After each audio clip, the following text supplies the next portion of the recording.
How many of you buy books and they sit on your shelf unread, right? And the old joke that it becomes shelf help, not self-help. Some of you are excellent, because I know many of you are really, the skill set of buying a book is very different than the skill set of reading a book, right? And some of you can add to cart, really, you're really skilled.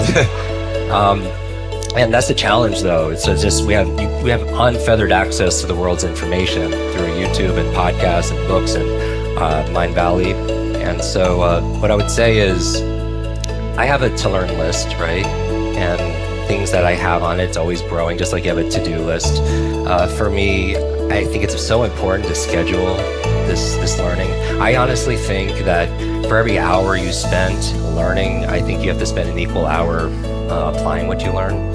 And get in that kind of mindset that, start thinking like a person of action and start acting like a person of thought, right? And where it's knowledge by itself is only the potential to be power until we utilize it. Because the truth is, somebody who reads this book and doesn't apply it, because that would be the third phase, buying a book, reading it, and then applying it. Because some people read the book, but they don't use it. And that's the equivalent, in terms of real world results as somebody who hasn't read the book or somebody is functionally illiterate. And so I would encourage people, when I'm at these events, and I'm looking forward to learning from the other speakers today, is ask yourself, how can I use this? And I'm obsessed with this question, how can I use this?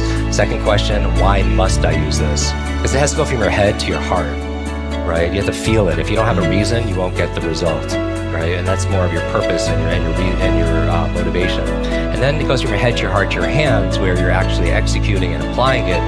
And getting those kind of results. And when you start getting the results, then you have a positive feedback loop, right? You want to do it more and more.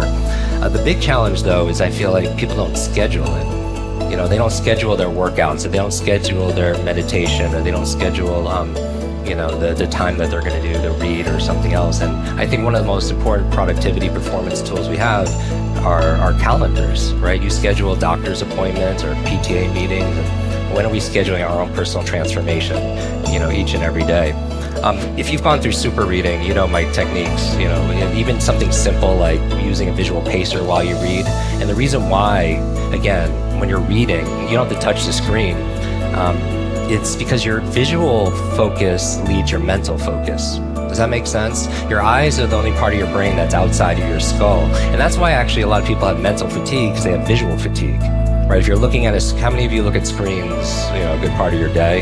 And so when your eyes are tired, so taking time to look out into the horizon, doing it like on some kind of palming technique to rejuvenate, your eyes. I tend to read and work in 25 to 45 minute kind of sprints, in terms of, I know my rhythm and my cadence for learning and doing deep work.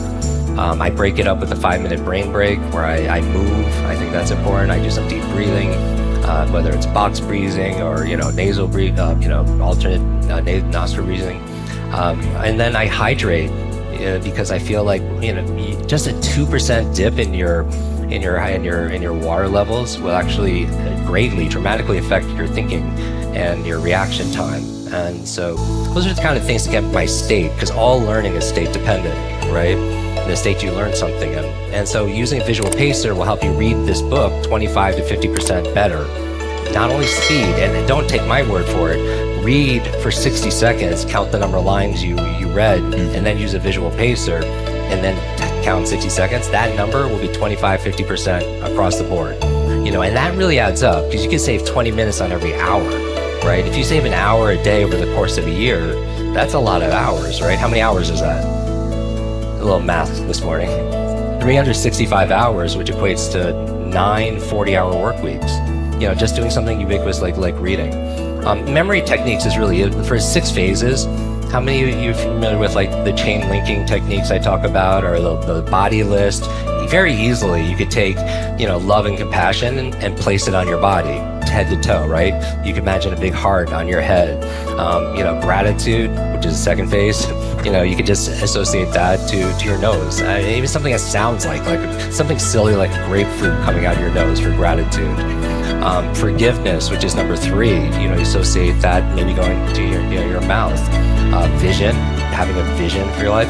Maybe you're looking or you're putting glasses on your ears. The simple things like that, or even some kind of acrostic. You can come up with a phrase, and I do this, but that starts with each of the letters. L, for example, like if you L, G, let's go, right? And then here, for, and just build that out. But there's so many easy ways, because I think we don't use something because we don't remember. Does that make sense? You learn something at an event, like that's really a great idea, but you don't retain that information. So many different methods. Thank you, Jim.